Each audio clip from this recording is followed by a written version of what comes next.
1866, 20 women met together to found the Christian Aid Society of Minneapolis, which today has grown to become the WCA Foundation. At that time, Minneapolis was a boomtown, facing a rapidly growing number of social problems. These women started this organization to focus on helping destitute persons in Minnesota. Those first members declared their purpose was to provide homes for poor Minnesotans. In addition to housing, they also sought to provide food, clothing, and religious and literary instructions for the needy across both race and class. Our very first project was soliciting clothing for freed slaves. The organization was started at a very critical time in our nation's history. The Civil War ended in May of 1865. The Civil Rights Act of 1866 was passed by Congress. The organized women's movement was in its early formation. In fact, it would be 3 years later that the National Women's Suffrage Association would be formed, and still 54 years before the 19th Amendment was passed in 1920, finally granting women the right to vote. At the time of our founding, the WCA Foundation was the only organized society dedicated to serving the poor in Minneapolis. The founding members financed their projects by paying dues of $1 a year and received additional funds from churches and fundraising events. In those early years, our members undertook many different projects, some of which were deemed dangerous. They were resolute in their commitment to serving the underserved. Their influence was gradually felt in many different areas of the city. In the 1860s, members hired a city missionary, Emily Gray. Her duties were closer to that of a social worker. She was willing and motivated to visit the parts of Minneapolis that had the least services and the lowest incomes. She was committed to supporting the poor and the desperate, recognizing that work would involve uncomfortable conversations, building relationships across lines of difference, like race and class, and crafting creative solutions to major social and economic challenges. When WCA Foundation learned that women were being thrown into prison with men without regard for their safety, dignity, or desire for modesty, our members hired the city's first police matron to work with women prisoners. The early members of the WCA Foundation operated the Industrial School for Girls, worked with Travelers Aid to help women traveling alone to stay safe, ran the Women's Hotel, where female travelers coming to Minneapolis could secure respectable lodging for 15 to 50 cents a night.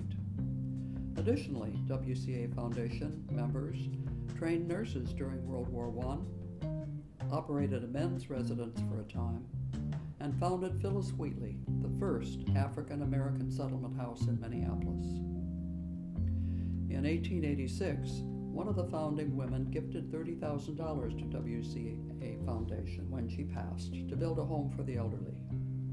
That same year, Judge E.S. Jones, an early advisor to the organization, gifted WCA an 80-acre farm, which ran from the south shore of Cedar Lake to Lake Street. The Jones-Harrison home was established in 1888, and over the years the home grew in stature and much of the land was sold.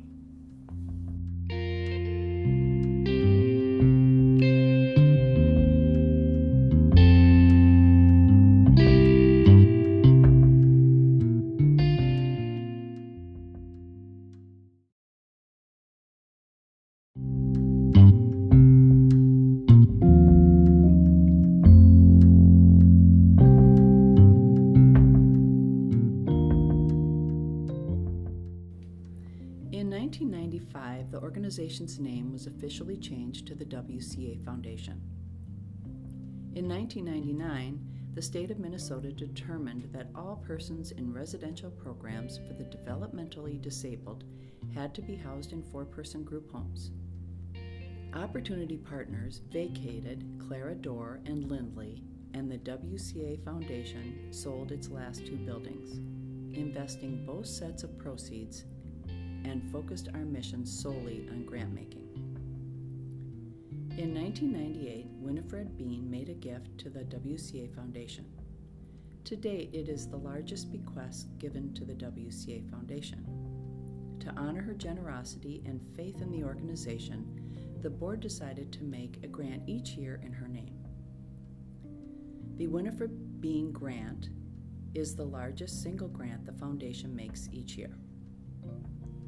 Gifts of property have not been the only way the WCA Foundation continues to fund its grant-making strategy. In 2002, oil was found on land where the WCA Foundation owns mineral rights. When oil was found, the developer felt that it would produce gas and oil, providing royalties for the WCA Foundation for years to come. Today, the WCA Foundation is rooted in its history and committed to its mission, women changing the lives of women. WCA Foundation is a membership organization, and all members serve as volunteers. Our members currently lead a process that distributes an average of $600,000 a year to various charitable human service agencies and programs.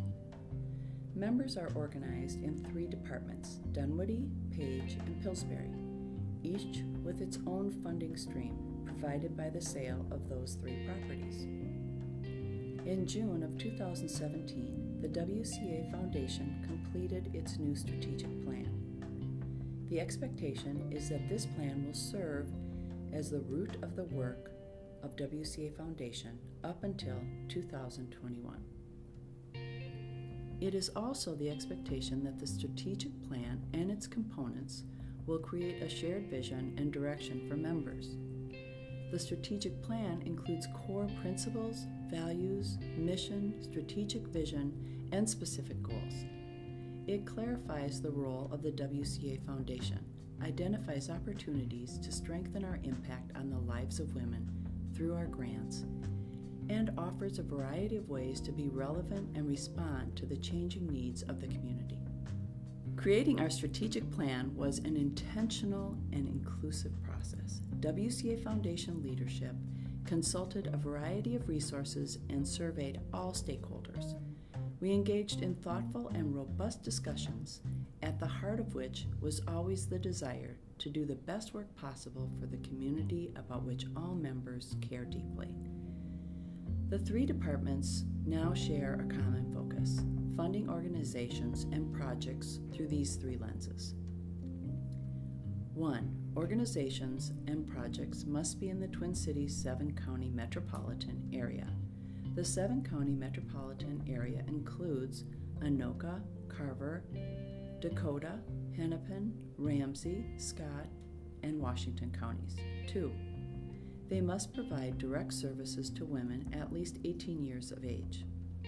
3. And their goal is to meet the fundamental needs of women, with priority given to education, economic stability, shelter, safety, and health. Over the years, the WCA Foundation's ability to function in an entrepreneurial manner, adapting to the ever-changing needs of the community, has allowed it to remain relevant.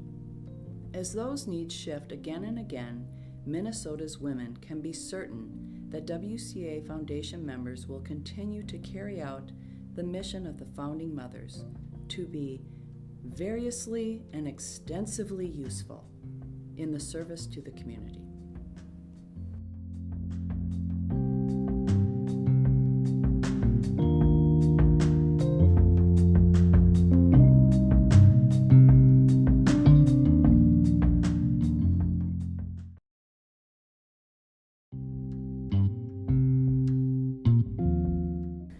WCA Foundation has consistently been an organization with diverse interests, recognizing the interdependent and interconnected nature of poverty, racism, and sexism on the lives, health, and well-beings of Minnesota. Beginning in the 1870s, WCA Foundation's primary focus was low-cost housing for women in Minnesota. Back then, it was generally considered unseemly for women to work for a living. It was assumed that a woman would first be cared for by her father and then by her husband, but she would not and should not work outside the home to support herself. Acknowledging the gap between what was socially acceptable and what was necessary, many women, of course, did need to support themselves. Unfortunately, these women were forced to work for very low wages, which made it nearly impossible to find safe, affordable lodging. Having incorporated under a new name in 1873, the Women's Christian Association of Minneapolis opened the first women's boarding home in Minnesota in 1874. This first home had 8 sleeping rooms and charged rents of $2 a week, which working-class women at that time could afford. All 8 rooms were immediately filled, and it became clear that the need was larger than this one home could handle. So this smaller home was closed and larger quarters were found. By the late 1890s, WCA Foundation's reputation and influence were growing. More benefactors began to entrust gifts of land and money to the organization to build, carry out, and grow its work. In 1900, Minnesota's governor, John Pillsbury, donated land and built housing for 52 women because he wanted to help women whom he called really poor. The building, the Mahala Fisk Pillsbury Club, located at 819 2nd Avenue South, was named for his wife. The Pillsbury Club was torn down and rebuilt in 1956. William and Kate Dunwoody gave their family mansion at 10th and LaSalle Streets to WCA Foundation for use as the women's boarding home in 1905, and the WCA Foundation enlarged it with the construction of an annex, housing 125 women. The Dunwoody Mansion and the annex were razed in 1965 and replaced with a new residence to house 162 women. WCA Foundation gradually opened more boarding homes in rented facilities until finally, in the 1920s, their residences housed nearly 1,000 of the city's estimated 18,000 female boarders. In 1925, WCA Foundation designed and built the Clarador Club at 1717 2nd Avenue South. It was a dormitory-style residence for 94 women in need. 3 years later, in 1928, our members built the Maybeth Page Hall on the corner of 8th Street and 5th Avenue South. It had a capacity for 175 women. The last building WCA Foundation constructed was Lindley Hall in 1941, next to the Clarador Club. While the other buildings were dormitory-style residences, Lindley was designed as a boarding facility for middle-aged women of limited means. Labor laws passed in 1914 increased women's wages, and World War I created new and better-paying jobs for women. After that, women were no longer forced to rely on boarding houses in the same way as before. As a result, some women began to leave boarding residences. As needs shifted, WCA Foundation gradually closed its rented facilities, but continued to operate the buildings it owned. By the 1970s, occupancy at all WCA Foundation's 5 residences began to drop. The growing independence of women at that time made dormitory living less appealing, and more young women chose to live in apartments. In 1972, the WCA Foundation closed the Clarador Club, and in 1980, we closed Lindley and leased the property to Opportunity Workshop, now called Opportunity Partners. They used these buildings as training residences for developmentally disabled adults. To increase occupancy, Page Hall became a co-ed dorm in 1974, but needs were shifting and the occupancy at all 3 dorms continued to decline. In 1986, Page Hall was closed, and WCA Foundation spent 18 months seeking a new use for the building. During that search, WCA Foundation found that there was no shortage of good human service programs in the city. The WCA Foundation decided that the best way to support Minnesota women in relevant and impactful ways was to become a grant maker. Page was sold in 1988, and the proceeds from the sale were invested. Consequently, the first WCA Foundation grant was made from the Page Fund in 1989. Grants could be made to any social service organization deemed worthy. Occupancy at Dunwoody and Pillsbury continued to drop, and both residences required greater operating subsidies. The WCA Foundation decided to close the remaining facilities. Dunwoody was sold in 1990 and Pillsbury in 1992. The proceeds from those 2 buildings were also invested. As a result, 2 more grant-making funds were established, the Dunwoody Fund and the Pillsbury Fund.